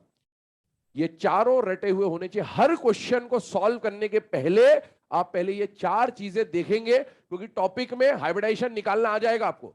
लेकिन अगर आपने एक्सेप्शन वाले केस में नॉर्मल केस लगा दिया, गड़बड़ हो जाएगी बेटा। और ये बहुत फ्रीक्वेंटली पूछे जाते हैं, ऐसा नहीं है कि पूछे नहीं जाते। तो इसको बिल्कुल रटा हुआ होना चाहिए आपको ये केसेस, ठीक है। खासकर ये जो फर्स्ट है और ये जो लास्ट है, ये तो बहुत बार पूछा जा चुका है। आपको करने सारे याद है, लेकिन फर्स्ट और लास्ट वेरी इंपॉर्टेंट केसेस है बेटा, ठीक है। ये ध्यान रखिए, चारों याद होने चाहिए आपको। आगे सुने, एक्सेप्शन क्या? 4D 5D के साथ तो सबके सब क्या हो गए? SFL। कोबाल्ट प्लस 3 के साथ अगर वाटर या ऑक्सीलेटो आता है तो बेटा वाटर और ऑक्सीलेटो में ऑक्सीजन डोनर है, और ऑक्सीजन डोनर क्या होते हैं? वीक फील्ड लिगेंड होते हैं। लेकिन कोबाल्ट प्लस 3 के साथ अगर वाटर या ऑक्सीलेटो आया तो ये किसकी तरह काम करता है बेटा? SFL की तरह काम करता है। ये एक्सेप्शन है, याद ही रखना है। Mn+2 और Fe+2 के साथ अमोनिया, अमोनिया क्या होता है? Nitrogen donor. नाइट्रोजन डोनर किसकी तरह काम करता है? SFL की तरह। लेकिन जब Mn और Fe+2 के साथ ये आएगा तो ये किसकी तरह काम करेगा बेटा? WFL की तरह काम करेगा। और ऐसे निकल +4 के साथ अगर F- आया, वैसे F- वीक फील्ड लिगेंड होता है, हेलोजन डोनर। लेकिन अगर Ni+4 के साथ आया तो ये किसकी तरह काम करेगा? SFL की तरह काम करेगा। ये याद होनी चाहिए आपको। अब देखिए, इसको अप्लाई करते हैं वन बाय वन। कुछ क्वेश्चंस आपके सामने लिखे जा रहे हैं। पहला क्वेश्चन देखें अगर आप, तो आपको बोला determine hybridization geometry, number of unpaired electron, spin magnetic moment कितना है, कितने बोहर मैग्नेटॉन है, इनर ऑर्बिटल है, आउटर ऑर्बिटल है, हाई स्पिन है, लो स्पिन है। यही क्वेश्चंस बनेंगे। अब आपको सॉल्व कैसे करना है, ध्यान सुनते जाइए, समझते जाइए ना। मैंने कल बोला भी था आपको टाइम कम लगता है इसमें, तो एक बार देख लीजिए। आपको ये सब कुछ भी नहीं करना, आपको माइंड में इसको फिट रखना है बस। ऑक्टाहेड्रल कॉम्प्लेक्स है तो कैसा होता है? T2G, 3 डब्बे नीचे, T2G EG। अब आप फिलिंग करने के बारे में बात करते हैं। पहले देखो COH2O6Cl3। आपने सबसे पहले क्या देखा बेटा? Coordination number. क्योंकि कोऑर्डिनेशन नंबर देखकर डिसाइड होगा कि VBT लगाना है या CFT लगाना है। कोऑर्डिनेशन नंबर 6 आया, VBT भी लगा सकते हो, लेकिन हम प्रेफर क्या करेंगे? CFT। और CFT डिपेंड किस पे करता है? मेटल के कॉन्फ़िगरेशन पे। तो अब आपको कॉन्फ़िगरेशन निकालनी है मेटल की। मेटल यहां पर कोबाल्ट है, कोबाल्ट पे स्टेट आ रहा है +3 में कोबाल्ट का कॉन्फ़िगरेशन क्या होता है? D6। सुनना मेरी बात ध्यान से। क्या D4 से D7 में लिगेंड रोल प्ले करेगा या नहीं करेगा? करेगा। इसलिए मुझे लिगेंड को देखना पड़ेगा। मान लो ये कॉन्फ़िगरेशन D6 के बदले D1 आता, मुझे लिगेंड देखना ही नहीं था, कोई सा भी लिगेंड मान के सॉल्व कर दूं, आंसर वही आएगा। मान लो ये D8 या D9 या D10 होता, मुझे लिगेंड नहीं देखना था, मुझे बस भर देना था। कैसे भी भर देता, चाहे ऐसे ऐसे भर देता, चाहे ऐसे वैसे भर देता, कैसे भी भर देता, आंसर वही आएगा। तो आपको D6 है इसलिए लिगेंड देखना है। अब लिगेंड यहां पर कौन है? वाटर। वाटर होता है वीक फील्ड लिगेंड। लेकिन ये याद ही होना चाहिए, और पहले यही चेक करना है, हमेशा ध्यान रखिएगा बेटा। यहां पर वाटर आया, वाटर किसकी तरह काम कर रहा है? SFL की तरह। अब SFL है, भूल जाओ इसको, ये भूल जाओ इसको, है ना। देखें इधर ध्यान से कैसे सॉल्व हो रहा है। T2G, 3 डब्बे हैं, कौन कौन से? T2G और EG। कितने इलेक्ट्रॉन भरने? 6। किसके हिसाब से बनने? SFL। SFL इमेजिन करिए, 1 2 3। क्या बात समझ में आ रही है? ये पैरा है या डाया है? डाया। कहां गया dia? Unpaired electron 0, Bohr magneton 0, अंदर वाले दोनों डी खाली है। D2sp3 ऑक्टाहेड्रल, लो स्पिन और इनर ऑर्बिटल कॉम्प्लेक्स। क्या बात समझ में आ रही है? आप इसकी प्रैक्टिस करो, मुश्किल से 10 सेकंड में सारे क्वेश्चन सॉल्व हो जाते इसके। लेकिन प्रैक्टिस चाहिए। जैसे एक दो क्वेश्चन और करवा दे रहा हूं उसके, देख लीजिएगा। मान लीजिए क्वेश्चन यही सारे हैं और आपको कॉम्प्लेक्स जो दिया गया नेक्स्ट, वो देख लेते हैं। मान लो नेक्स्ट कॉम्प्लेक्स ऐसा दिया गया FeNH3 6 और Cl2। सबसे पहला काम क्या करना है, कोऑर्डिनेशन नंबर देखना है। यहां पर आपने कोऑर्डिनेशन नंबर देखा तो कोऑर्डिनेशन नंबर 6 आया, 6 के लिए कौन सी थ्योरी लगाएंगे बेटा, CFT। यहां पर मेटल का ऑक्सीडेशन स्टेट देखोगे तो क्या आ जाएगा, +2। और CFT में आपको मेटल की कॉन्फ़िगरेशन की जरूरत होती है, तो मेटल का कॉन्फ़िगरेशन निकालेंगे तो Fe+2 का कॉन्फ़िगरेशन आपको आना चाहिए 3d6 होता है। क्योंकि ये D4 से D7 में है तो आपको लिगेंड देखना पड़ेगा। यहां पर लिगेंड कौन है, अमोनिया। अमोनिया क्या होता है, सफल। लेकिन सेकेंड पॉइंट, एक्सेप्शन, Fe+2 या Mn+2 के साथ अगर अमोनिया आया तो WFL की तरह काम करेगा। तो मैंने यहाँ WFL लिख दिया। अब WFL आया तो इधर देखो T2GEG फिल करने के बारे में इमेजिन करिए, कितने इलेक्ट्रॉन फिल करने, 6। किसके हिसाब से, WFL के हिसाब से। 1 2 3, नीचे या ऊपर, ऊपर 4 5 6। कितने अनपेड दिख रहे हैं, 4। तो इसका स्पिन मैग्नेटिक मोमेंट हो गया 4 point something. Number of unpaired electron कितने हो गए बेटा, 4। पैरा या डाया, पैरा। अंदर वाले डी खाली नहीं है, हाइब्रिडाइजेशन कौन सा आएगा, D2 सॉरी sp3d2। ऑक्टाहेड्रल तो होगा ही होगा। डी कौन सा यूज हुआ, बाहर वाला, तो आउटर ऑर्बिटल कॉम्प्लेक्स। क्या इसमें कोई वैसी वाली पेयरिंग है क्या, नहीं। तो ये क्या होगा, हाई स्पिन कॉम्प्लेक्स। ये तो होना ही था। ये बात आ गई। आगे आइए एक और एग्जांपल देखते हैं इसका। सपोज आपको दिया गया RuH2O6+2। मेटल का कोऑर्डिनेशन नंबर 6 है, मतलब CFT लगानी है। ऑक्सीडेशन स्टेट निकाला +2 है, कोऑर्डिनेशन नंबर निकाला 6 है। अब इसमें पहला प्रॉब्लम कि RU का तो सर कॉन्फ़िगरेशन याद नहीं आ रहा था, है ना। ये होता है प्रॉब्लम, यही होगा क्योंकि 3D याद आ जाता है, 4D 5D में ट्रबल आएगा हमेशा। तो क्या इसका ग्रुप हमें पता है या नहीं पता है, पता है। फिर रूठा ओसामा, क्या ये आयरन ग्रुप का मेंबर है, यस। तो इसका नहीं पता तो आयरन +2 का तो पता है, वही इसका भी +2 है। तो आयरन +2 क्या होता है, D6। पर ये 3D सीरीज है तो 3D6, ये 4D सीरीज है तो 4D6। वैसे ही कर दीजिए। अगर ऑस्मियम +2 होता तो मैं क्या लिख देता, 5D6। क्या ये 4D का मेटल है या नहीं है, 4D 5D के साथ लिगेंड का लफड़ा ही नहीं है, सब SFL, सब SFL। और अगर ये SFL है तो इसके आंसर यही है, D6 SFL, D6 SFL, सब वही आंसर आएंगे, सेम एज 1। कभी भी D6 SFL आ जाए, कोई भी मेटल हो, कुछ भी, आंसर फिक्स्ड है, वही आंसर आते ही, हमेशा वही आएंगे। बस एक्सेप्शन याद रखिएगा कहां कहां होते हैं। एक और कॉम्प्लेक्स दे रहा हूं यहां पर, NiH2O6+2। देखिए इसको, लास्ट एग्जांपल। ऑक्सीडेशन स्टेट है +2 और कोऑर्डिनेशन नंबर कितना आ रहा है बेटा, 6। CFT लगाने गए, निकल पे कितना चार्ज आ रहा है, +2। निकल +2 का कॉन्फ़िगरेशन आना चाहिए D8, क्योंकि सारा खेल कॉन्फ़िगरेशन का है। क्या D8 में मुझे लिगेंड देखने की जरूरत है क्या, नहीं। कैसा भी लिगेंड हो कोई फर्क नहीं पड़ता, मैं चाहे SFL के हिसाब से भर दूं चाहे WFL के हिसाब से भर दूं, आंसर एक जैसे ही आएगा। तो मैं इसको कैसे भी भर दूं, 1 2 3 4 5। अपन तो करेक्ट तरीके से भर देते हैं। अपने को पता है कि H2O क्या है, वीक फील्ड लिगेंड है, ये एक्सेप्शन नहीं है ना। तो 1 2 3 4 5 6 7 8। बाई चांस आप इसको SFL की तरह से भर देते तो क्या होता, 1 2 3 4 5 6 7 8, तो भी यही आता, क्योंकि D8 से D10 में लिगेंड का कोई रोल नहीं है। एक ही आंसर आएगा। क्या आएगा आंसर, ये भी दिख जाना चाहिए आपको। मतलब इतना कुछ वहां सॉल्व करना भी नहीं, आपको तो बस ये दिख रहा है कि D8 है, तो D8 का हाइब्रिडाइजेशन कौन सा होगा, sp3d2। sp3d2 है तो क्या आएगा, पैरामैग्नेटिक। अब कितने अनपेड होंगे, अगर ये पूछ लिया फिर आपको फिल करना पड़ेगा। और कितने अनपेड है, 2। पैरामैग्नेटिक है, 2 point something spin magnetic moment आ जाएगा। क्या इसमें हाई स्पिन लो स्पिन बता सकते क्या, नहीं। और ये कौन सा कॉम्प्लेक्स बनेगा, आउटर ऑर्बिटल कॉम्प्लेक्स बनेगा। तो इस तरह से आपको सॉल्व करना होता है, कभी भी आ जाए। तो यहां तक नोट कर ले, इसके आगे का डिस्कशन कल स्टार्ट करेंगे। और इसमें अब जो नेक्स्ट पॉइंट आएगा, एक तो मैंने आपको आते से ही बता दिया था टेट्राहेड्रल कॉम्प्लेक्सेस के बारे में। तो जो टेट्राहेड्रल कॉम्प्लेक्सेस में है ना, इन बिटवीन द एक्सेस आएगा, कल वो देखेंगे। और इससे रिलेटेड CFSC वगैरह के क्वेश्चन आते हैं तो वो भी कल स्टार्ट करेंगे हम लोग। हाँ बेटा बोलो।